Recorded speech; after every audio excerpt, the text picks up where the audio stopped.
दिन ही खराब है। हाय राम, मेरा तो दिन ही खराब है। चाहे कुछ भी हो जाए, सारा ब्लेम किस्मत पर ही डाल देना आदत थी स्मृति की। स्मृति वैसे तो बड़ी तेज थी, पर जब भी काम की बात आती तो उसकी स्मृति की शक्ति जरा कमजोर हो जाया करती थी। यानी कि अपनी सास की दी हुई जिम्मेदारियों को स्मृति ऐसे भूल जाया करती थी जिसे उधार लेने के बाद एक डेब्टर क्रेडिटर को भूल जाता है।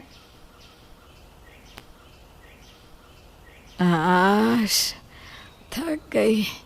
ये बुढ़ापा भी ना बड़ी खराब चीज़ है। बैठिए बैठिए मम्मी जी, आप तो पूरी तरह से पसीने से भीगी हुई हैं। अरे बड़ी मेहनत से अचार बनाया है मैंने। तेरे पापा जी और वरुण कितने दिन से कह रहे थे चने का अचार दोनों बाप बेटों को बड़ा पसंद है। उसे ही छत पर सुखाने गई थी। बड़े दिन बाद आज अच्छी धूप खिली है ना, वरना बार बार अचार बनाना रह ही जाता था। अब बाहर के अचार में ना वो मज़ा नहीं आता बहू। तो बस एक काम करना, मैं ज़रा आराम करने जा रही हूँ। समय से अचार को छत से उतार लाना, कहीं अचानक मौसम बदल गया तो अचार ख़राब ना हो जाए। अरे मम्मी जी, आप भी ना बेकार में टेंशन लेती है। आप आराम से सोने जाइए, बाकी मैं देख लूँगी। इनफैक्ट आपको तो अचार बनाने की ज़रूरत ही नहीं थी, मुझे बोल दिया होता मैं कर देती। अरे तू बस अचार उतार लाना, वही मेरे लिए बहुत होगा बहू। उतार कर ले आएगी ना? हाँ हाँ मम्मी जी। नीलिमा अपने कमरे में आराम करने चली जाती है और स्मृति आराम से सोफे पर बैठकर बिग बॉस देखने लगती है। बस जल्दी से बिग बॉस का नया पार्ट आ जाए। ये पुराने एपिसोड को रिपीटेडली देख देख कर मैं तो बोर होने लगी हूँ।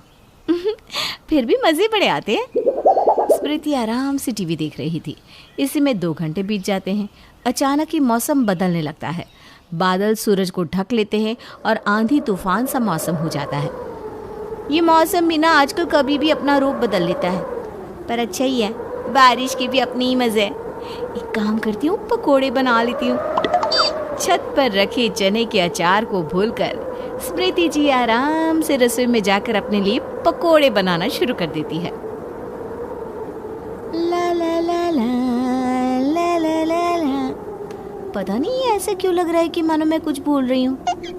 ओहो, याद आया, आज तो एक नया सीरियल शुरू होने वाला है।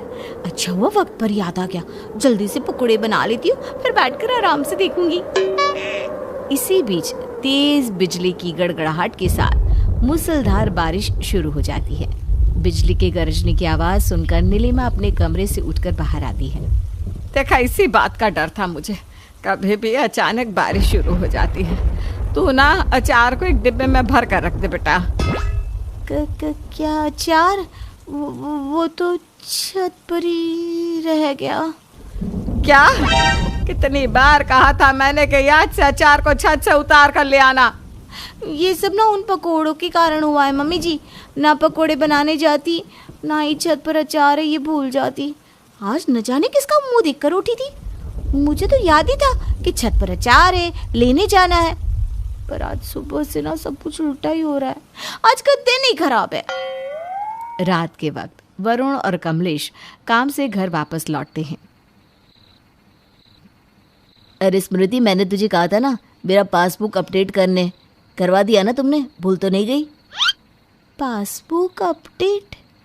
अरे आज का ना दिन ही खराब है, कहाँ से कराऊँ अपडेट? पनौती लगी हुई आज के दिन, जो काम देखो खराब ही हो रहा है। मतलब तुम भूल गई? अरे यार स्मृति, एक काम तो बोला था मैंने तुम्हें। अच्छा, अभी अभी काम से आए हो, खाना वाना खा लो, उसके बाद इन मसलों पर बात कर लेना। वैसे भी आज तेरी मम्मी ने हम दोनों के पसंद का चने का अचार बनाया है। आज इसी अचार के साथ पराठे खाएंगे। नहीं बन पाया अचार। बनता भी कैसे जी, आज तो दिन ही खराब है ना। नीलिमा सभी का खाना डाइनिंग टेबल पर परोसती है। अचार तो बर्बाद हो गया। कम से कम तेरे पापा जी दाल ही खा ले, उसके पसंद की छौंक की दाल बनाकर रसोई में रखी है, जा लिया अंदर से। स्मृति रसोई में जाकर दाल का पतीला लिए अपने ससुर जी के पास पहुंचती है। कटोरी इधर कीजिए पापा जी, मैं डायरेक्ट कटोरी में ही दाल डाल देती हूँ। अरे बहू। पर स्मृति कहाँ किसी की सुनने वाली थी। वो तो सीधा बड़े से पतीले से ही अपने ससुर जी के प्लेट में रखी कटोरी में दाल डालने लगती है और पूरा का पूरा पतीला ही अपने ससुर जी की प्लेट में उलट देती है। ओह गॉड, ये क्या हो गया? आज ना दिन ही खराब है। अब तो आप समझ ही गए होंगे कि स्मृति का दिन किस तरह खराब होता है। अपने हर गलत ढंग से किए हुए काम को स्मृति दिन ही खराब एक का नाम भी दे दिया करती। अब धीरे धीरे यही उसका तकिया कलाम बन जाता है। शॉपिंग से लौटने के बाद स्मृति अपनी डिफेक्टिव साड़ी देखती है और अपनी फ्रेंड को कॉल करके कहती है, देख ली ना मेरी किस्मत दिया, हम दोनों एक साथ शॉपिंग पर गए थे और तेरी साड़ी बिल्कुल चकाचक निकली और मेरी देख कैसी डिफेक्टिव है। अरे यार स्मृति, तूने खुद सस्ती की देखकर 250 रुपये वाली साड़ी ली है तो डिफेक्टिव तो होगी ना। अरे रहने दे यार, तू नहीं समझेगी, मेरा तो दिन ही खराब है। अपनी बहू के कमरे के बाहर खड़ी नीलिमा ये सब सुन लेती है। अपनी बहू की इस तकिया कलाम से अब नीलिमा बड़ी परेशान हो चुकी थी। अब तो कुछ ज़्यादा ही हो रहा है, अब इसे ठीक करना ही पड़ेगा। नीलिमा के साथ साथ वरुण और कमलेश मिलकर ये ठान लेते हैं कि अब स्मृति की स्मृति को ठीक करके ही रहेंगे और अपनी इसी प्लान को सक्सेसफुल बनाने के लिए नीलिमा अपनी बहू के पास जाकर कहती है, बहू, पूजा का सीज़न आने वाला है, गहने बड़े सस्ते मिल रहे हैं।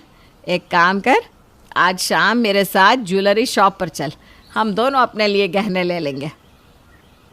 ठीक शाम 5 बजे, याद रहेगा ना बहू? ठीक शाम 5 बजे? हाँ मम्मी जी, बिल्कुल याद रहेगा, क्यों नहीं रहेगा। हर काम को भूल जाने वाली स्मृति ये नहीं भूलती कि आज 5 बजे उसे शॉपिंग पर जाना है और तैयार होकर वो समय पर अपनी सास के पास जाकर कहती है, 5 बज गए मम्मी जी, चले, हमें शॉपिंग पर जाना था ना। अच्छा हाँ, एक कप चाय पिला दे बहू, फिर चलते हैं। नीलिमा के लिए चाय बनाने स्मृति फौरन रसोई में जाती है। आज तो तेरा दिन खराब करके ही रहूंगी मैं बहू। जैसे ही स्मृति किचन में जाती है, नीलिमा फौरन घर से निकल जाती है।